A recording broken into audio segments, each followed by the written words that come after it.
And according to Gaza's civil defense agency, Israeli airstrikes killed 15 people across Gaza on Saturday. 5 victims, including 3 children, died in a dawn strike on a tent in Gaza City. Another 4 were killed in Deir al-Balah, where a child died from Israeli naval gunfire in Rafah. Family members said the Gaza City strike targeted a tent where a mother, her husband and 3 children were reportedly sleeping. They were bombed without warning, said the children's grandfather. Let's listen in to what he said. طبعا أولاد 3 وأمهم وجوزها طبعا كانوا في خيمة نايمين في الليل أمنين فهمت علي فقاموا خطفوهم طائرات الاحتلال فهمت علي بدون ذنب ودون أي شيء فهمت علي بدون تنظير فهمت علي.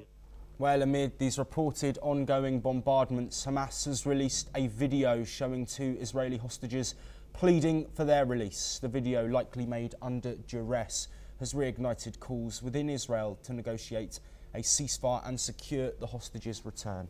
1 hostage appeared injured and weak.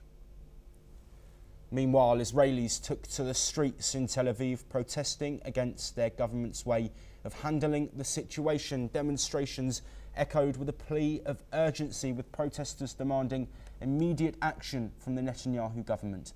Let's listen in to some of the scenes.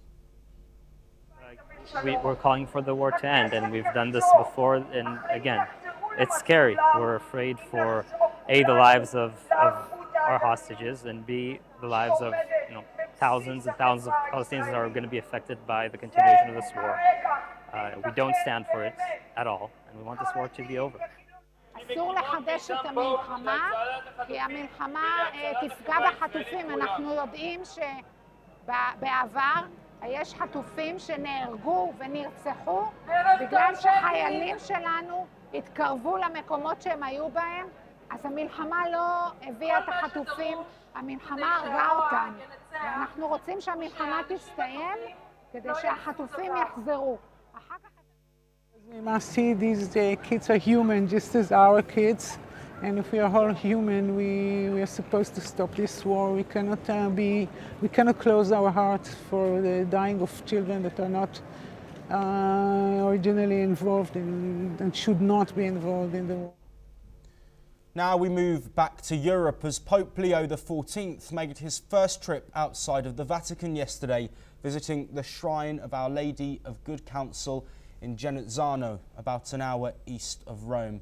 Elected on May the 8th, Leo, formerly US Cardinal Robert Prevost and a member of the Augustinians order, prayed for guidance early in his papacy. On his return, he stopped at Rome's St. Mary Major Basilica to pay tribute to his predecessor, Pope Francis. Leo laid a white flower on Francis's tomb, inscribed only with Franciscus, and knelt in prayer. Francis, known for surprise visits to holy sites, had a deep devotion to the Marian shrine, requesting burial there. Over 30,000 people visited his tomb in the days following his burial.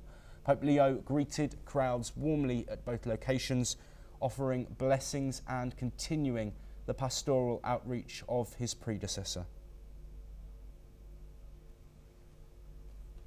Moving on now, Iran's Foreign Minister Abbas Araghchi says Tehran will never back down from its nuclear rights. His statement comes ahead of a new round of talks with the US set to take place in Oman's capital, Muscat. The talks mark the 4th round of discussions between the 2 nations in recent weeks, the highest level contact since Washington exited the 2015 nuclear deal during Donald Trump's first term. The United States has repeatedly demanded Iran halt uranium enrichment, a position Tehran calls non-negotiable.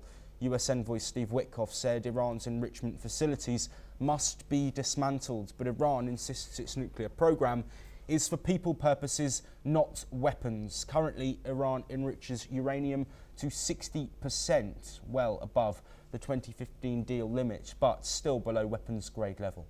The talks were delayed due to logistical reasons just after new US sanctions were announced. Araghchi says Iran remains committed to good faith talks, but will never agree to any deal that strips its nuclear rights. Moving on now, South Korea's former Prime Minister and acting President Han Duck-soo has withdrawn from the presidential race to become the Conservative People Power Party's presidential nominee, just days before the June 3 snap election. Han's late entry disrupted party unity and sparked internal disputes. On Saturday, the PPP reaffirmed support for rival Kim Moon-soo, who had already been selected a week earlier at a party convention. Despite pressure to step aside for more popular Han, Kim resisted and formally registered his candidacy this morning. Han conceded defeat, stating he humbly accepts everything and hopes for Kim's success.